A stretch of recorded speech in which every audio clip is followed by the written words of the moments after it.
Assalamualaikum warahmatullahi wabarakatuh.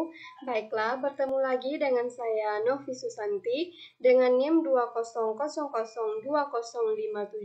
Saya dari Prodi Administrasi Pendidikan Fakultas Ilmu Pendidikan Universitas Negeri Padang. Baiklah, video ini saya buat untuk memenuhi tugas mata kuliah Manajemen Humas dengan dosen pengampu Dr. Hanif Al-Qodri SPD MPD. Baiklah, untuk mempersingkat waktu, pada kesempatan ini saya akan membahas tentang perbedaan antara public relation atau humas dengan marketing, branding, dan advertising. Nah, sekarang kita akan mencoba melihat perbedaan antara PR dengan marketing, branding, dan advertising. Kelihatannya memanglah sama, tapi sebenarnya antara PR dengan marketing, branding, dan advertising ini sangatlah berbeda.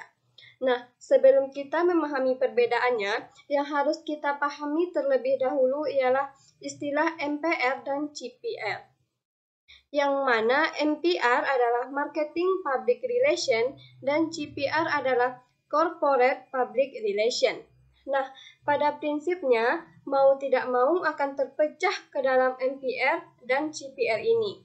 Maka banyak istilah ini yang dimanfaatkan ataupun digunakan oleh perusahaan atau lembaga dalam konteks perjalanan kinerja praktisi PR di lembaga tersebut.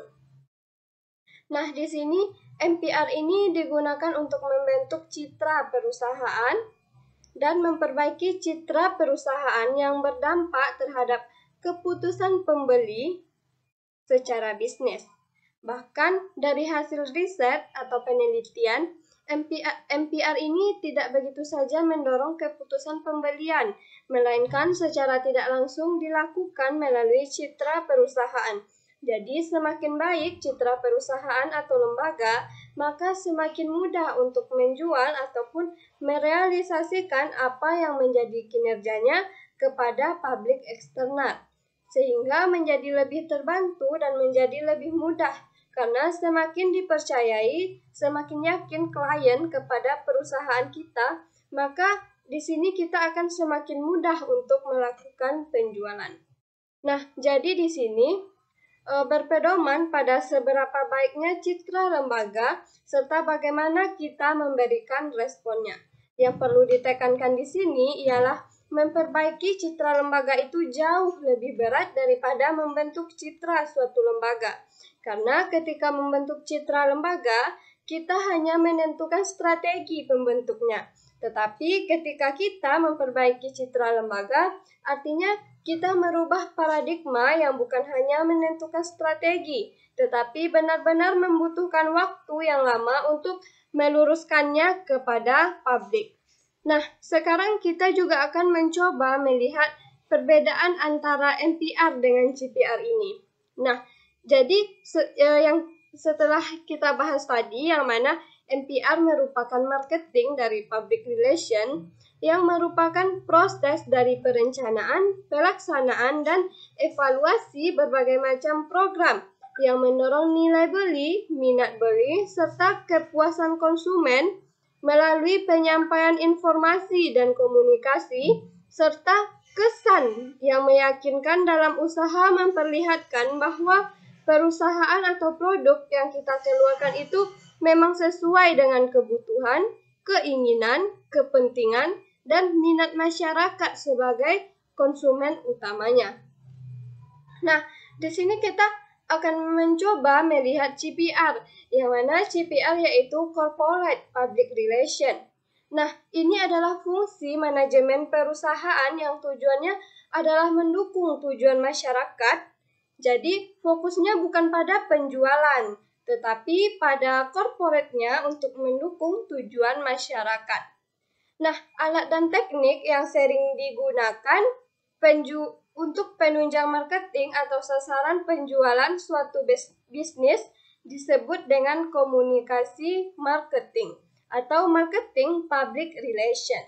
Nah, praktisi PR yang bekerja di bidang ini biasanya akan tergabung dalam divisi marketing, yang mana PR yang berorientasi marketing dibentuk oleh satu divisi baru yang disebut komunikasi marketing.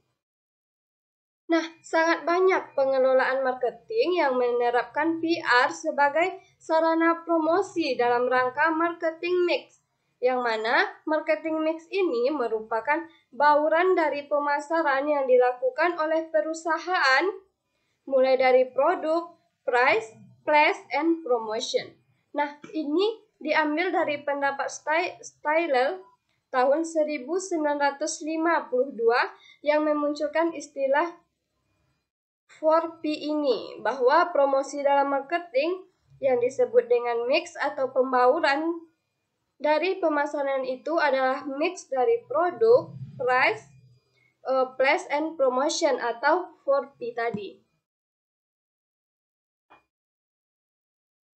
Nah, sekarang kita coba melihat sesuai dengan topik yang kita bahas tadi, yaitu perbedaan antara PR dengan advertising, marketing, propaganda, promosi, penjualan, dan advertising. Nah, di sini kita coba melihat yang pertama yaitu perbedaan PR dengan advertising. PR peranannya lebih banyak ke bidang pemberian informasi, mendidik, dan menciptakan pengertian dan pemahaman yang sama melalui pengetahuan. Jadi di sini pemahaman dari semua publik atau masyarakat terhadap apa yang disampaikan tadi, jadi fokus utamanya lebih banyak pada pemberian informasi, mendidik, dan menciptakan pengertian melalui pengetahuan tadi. Sedangkan di sini advertising erat kaitannya dengan iklan. Periklanan ini lebih menekankan pada saling ngisek dengan menggunakan keterampilan yang kreatif yang biasanya menggunakan copywriting, layout, tipografi, script writing, dan pembuatan film. Jadi memang tujuan advertising di sini adalah iklan yang mana menjual sesuatu dengan mempengaruhi daya pikir dari calon klien. Nah, dalam advertising ini, iklan bisa saja tidak sesuai dengan fakta. Di sini sangat terlihat bedanya dengan public relation. Di sini public relation memberikan pengertian melalui wawasan dan pengetahuan. Di sini public relation memberikan bukti, bukanlah memberikan janji. Jadi dapat kita lihat hubungan utama antara PR dengan advertising ialah yang mana kegiatan periklanan akan lebih berhasil jika kegiatan PR telah diadakan sebelumnya dapat menciptakan pengetahuan dan wawasan ataupun pengertian dari masyarakat atau market yang menjadi target kita terhadap produk atau jasa yang sedang kita promosikan. Jadi di sini keberhasilan iklan itu sangat ditentukan oleh keberhasilan PR dalam menyampaikan ataupun mendidik masyarakat terhadap produk atau jasa yang akan kita promosikan tadi. Nah, selanjutnya kita juga akan melihat perbedaan antara PR dengan marketing. Yang mana marketing adalah suatu kegiatan yang mengatur arus barang dan jasa dari produsen dan konsumen. Jadi, harusnya yang menjadi rangkaian kegiatan mengatur arus barang ini dari produsen ke konsumen di sini ialah tugas dari marketing tersebut. Nah, di sini tugas PR dan periklanan juga mengkomunikasikan segenap konsep dan gagasan dalam objek yang akan dipasarkan, sehingga akhirnya di benak khalayak sasaran yang tertanam adalah benih untuk membeli apa yang dipromosikan tersebut. Jadi di sini tetap fokus utamanya ialah ke kinerja PR-nya baru marketing tersebut. Karena tugas marketing kan mengatur arus barang atau jasa dari produsen ke konsumen tadi. Maka tidak mungkin arus ini akan berjalan sesuai dengan harapan ketika di sini public relation tidak bekerja. Karena pemahaman dan wawasan yang diberikan kalau kondisi untuk meyakinkan kalau citra dari lembaga terhadap produk dan jasa yang dihasilkan tidak dipercaya, citra lembaga belum terbentuk, maka klien akan berpikir dua kali untuk mendapatkan motivasi untuk membeli apa yang kita promosikan tadi. Nah, di sini usaha pemasaran yang didukung oleh kegiatan PR ini dan periklanan tidak terbatas terhadap pemasaran barang dan jasa komersial ini harus diyakini, melainkan juga untuk mempromosikan terciptanya dan tercapainya tujuan-tujuan sosial ekonomi, sosial budaya yang dikenal sebagai social marketing. Nah, selanjutnya kita juga akan mencoba membahas yaitu tentang perbedaan antara PR dengan publicity. Nah, di sini publicity itu ialah suatu tugas dari divisi yang berupa kegiatan untuk menceritakan kepada masyarakat, klien, publik eksternal yang menjadi target market kita tentang hasil produksi atau jasa perusahaan ataupun produk yang memang ingin dipublish. Jadi, publisitas suatu hasil kegiatan yang sebenarnya bisa dikontrol dan hasilnya itu bisa baik atau tidak baik, bisa bermanfaat atau tidak bermanfaat, bisa mendatangkan keuntungan ataupun kerugian bagi kegiatan yang bersangkutan. Jadi, hal ini lebih berfokus kepada keberhasilan public relation-nya. Publisitas ini biasanya menghasilkan suatu citra dan ini sangatlah berhubungan dengan satu informasi oleh publik atau pihak pers. Nah, coba kita lihat sekarang analoginya. Yang mana di sini analoginya yaitu yang pertama kita sebagai laki-laki suka dengan satu wanita yang mana ingin menjual kebaikan dari laki-laki tersebut. Nah, di sini supaya wanita tersebut ingin tahu dengan laki-laki tersebut, yang mana laki-laki tersebut berusaha mempromosikan dirinya. Nah, hal ini bisa disebut di sini istilahnya marketing. Yang mana, "Hi girl, you have to know that I'm a great lover, please." Yang mana seorang laki-laki ini meyakinkan kepada wanita tersebut kalau dia pantas untuk diperjuangkan, yang mana intinya dalam konteks ini marketingnya kita harus menjual diri atau mempromosikan bahwa diri kita tersebut baik dan layak untuk perempuan tersebut. Nah, seperti yang dilakukan laki-laki ini, dia meyakinkan perempuan tersebut bahwa dia layak untuk perempuan tersebut. Seperti halnya promosi di sini, yang mana marketing tersebut meyakinkan bahwa produk atau jasa yang dimilikinya memiliki kualitas yang baik. Nah, yang kedua, advertising atau periklanan, yang mana advertising ini sebenarnya sama dengan marketing, namun perbedaannya di sini promosinya dilakukan berulang kali.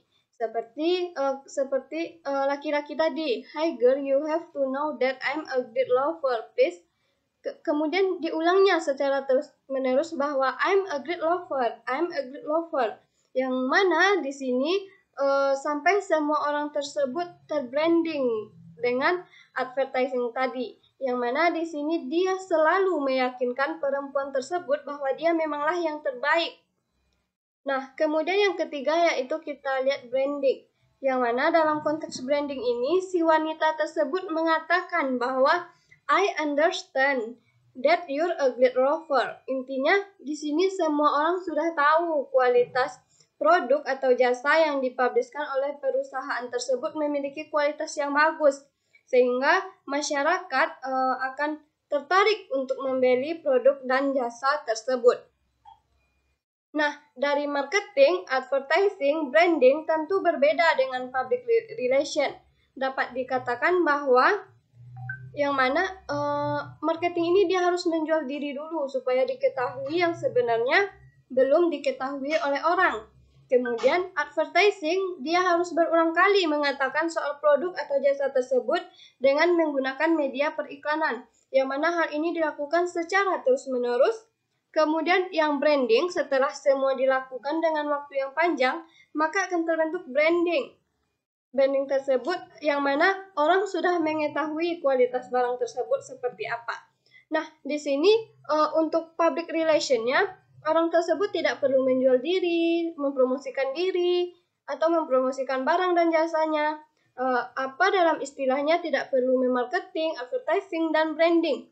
Yang mana itu semua sudah tidak perlu. karena semua orang sudah tahu kalau si laki-laki tersebut memiliki watak yang baik, sopan, rajin sholat, rajin mengaji. Kenapa semua orang tahu kalau dia itu baik? Karena dilihat dari kebiasaannya sehari-hari. Seperti dia sering pergi ke masjid pada saat waktu sholat masuk. Nah, kemudian yang mempromosikan si laki-laki tersebut bukan dia, tetapi orang lain. Orang lain di sekitarnya atau temannya yang mengetahui bagaimana kepribadiannya tersebut. Nah, yang jelas sebagai staff of buying public relation itu ialah perwujudan kegiatan komunikasi yang dilambangkan atau dilembagakan ke dalam bentuk biro bagian divisi atau seksi dalam sistem manajemen PR mempunyai pimpinan. Tetapi berbeda sedikit dengan luar karena mereka lebih menghargai PR.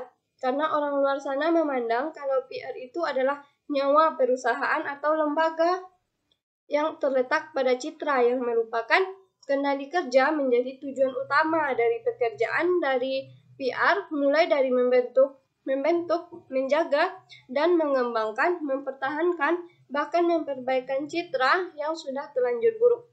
Jadi di sini sangat banyak peranan dari PR ini, dan dari pemaparan saya tadi juga sudah terlihat bahwa PR dengan advertising, marketing, dan branding itu sangatlah berbeda, yang mana mereka tidak mempunyai arti yang sama, tetapi sebenarnya tujuan mereka memang sama. Tapi untuk konsepnya antara PR ini dengan marketing, branding, dan advertising ini sangatlah berbeda. Baiklah, sekian penyampaian materi dari saya. Jika terdapat kesalahan, saya mohon maaf. Saya akhiri dengan wabillahi taufiq wal hidayah. Assalamualaikum warahmatullahi wabarakatuh.